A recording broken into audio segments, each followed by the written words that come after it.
Suri. Nah, tadi disebutkan oleh paman Anda, Pak Rustam, bahwa Anda mengatakan Pak mati itu sakit. Apa yang Anda rasakan waktu itu? Rasa dada sesak, terus sakitnya tuh seperti ditusuk pedang, terus seperti kulit binatang Dikuliti.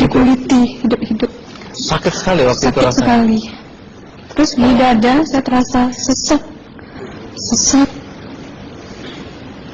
Setelah itu paman saya mengajar saya mengucap kalimat thayyibah,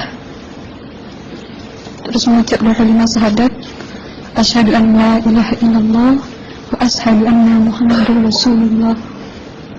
Apa betul waktu roh Anda itu dicabut dari kaki itu, Ya. Anda bisa melihat jasad Anda? Sempat saya melihat jasad saya pada waktu itu, tapi sebentar. Setelah itu saya dibawa pergi oleh dua orang malaikat ini. Dan pada waktu itu saya ingin ketemu sama ayah saya. Kebetulan ayah saya sudah meninggal. Dan suatu ayah saya meninggal, dia berusia 55 tahun. Setelah saya ketemu di sana, dia tuh berusia muda. Kok muda? Berusia 17 sampai 20 saya perkira. Anda sempat ngobrol dengan ayah? Sempat. Apa yang Anda sampaikan? Waktu itu ayah nangis. Ayah saya bilang, kenapa kamu kesini nak? Pulanglah. Di rumah tidak ada orang. Kasihan lihat ibumu dan adik-adikmu. Tidak ayah, janjiku sama Allah sudah sampai. Dan pada waktu itu ayah saya menangis. Lalu apa yang dia ucapkan? Diam aja dia. Terus hilang.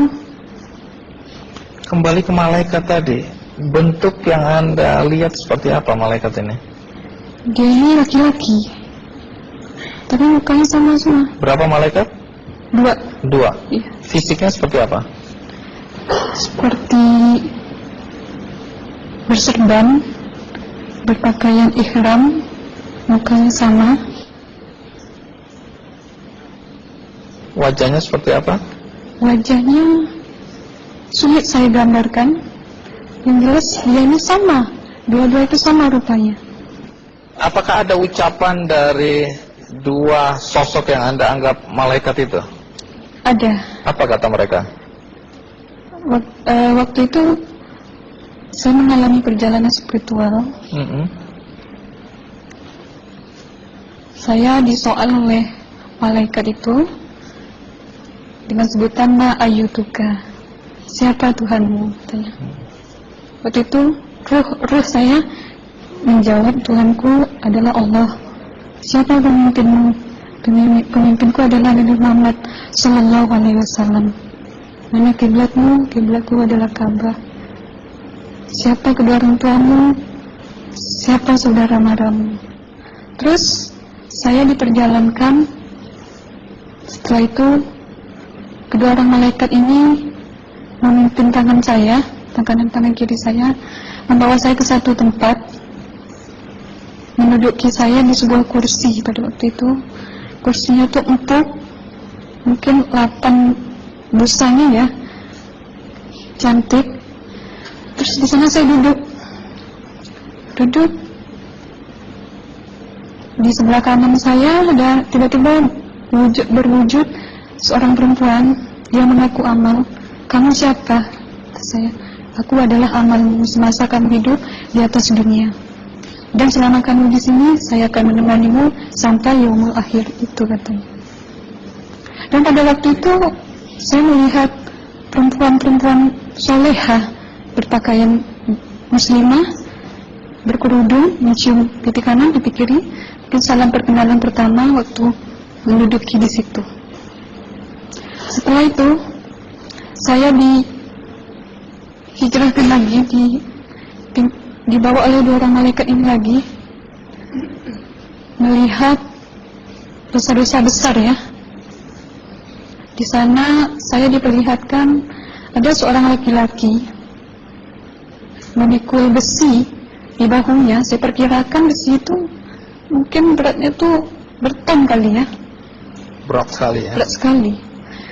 Terus dia berjalan nggak sampai-sampai ke tujuannya, berlumuran darah nanah, baunya na'udzubillah misalnya. bajunya tuh sobek-sobek. Waktu itu roh saya disaksikan oleh Amal. Saya tanya kepada Amal, roh tanya sama Amal, wahai Amalku, dosa apakah yang manusia ini lakukan sewaktu ia hidup di atas dunia? Amal menjawab pada waktu itu, sewaktu manusia ini di atas dunia, dia ini adalah menyantet orang, meneluh orang, sehingga dia berjalan nggak sampai yaumul akhir katanya. Yang kedua, saya melihat ada seorang laki-laki saling bunuh-membunuh.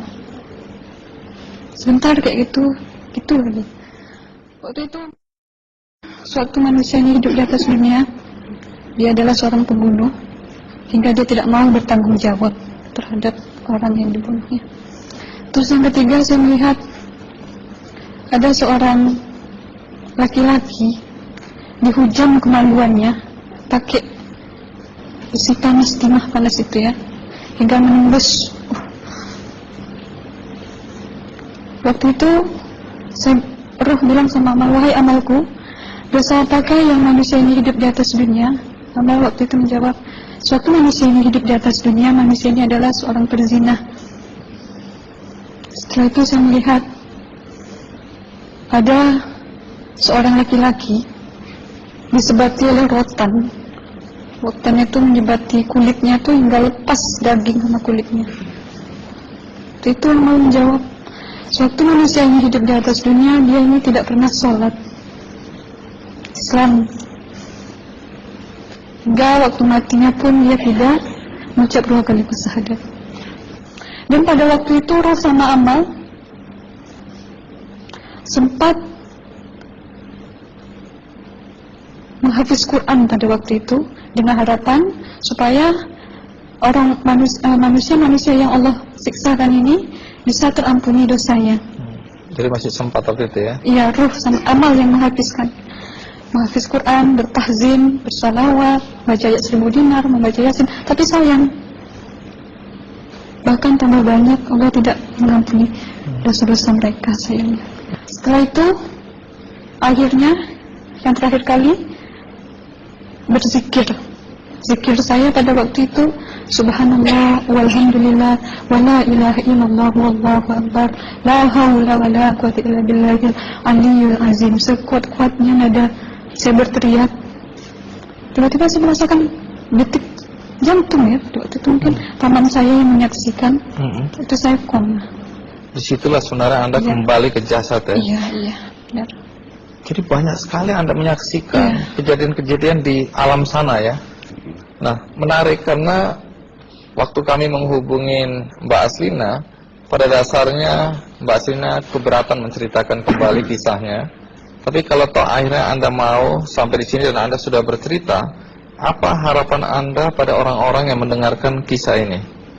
Ya, harapan saya pertama, ya lebih banyak mumpung menyambut puasa ya, lebih banyak mendekat diri aja sama Allah, perbanyakkan amalan soleh, perbanyakkan zikir, perbanyakkan sholawat, baca Quran, dan sebagainya. Itu harapan Anda ya? Iya. Baik, terima kasih Mbak Aslina ya, sudah datang dari Bengkalis.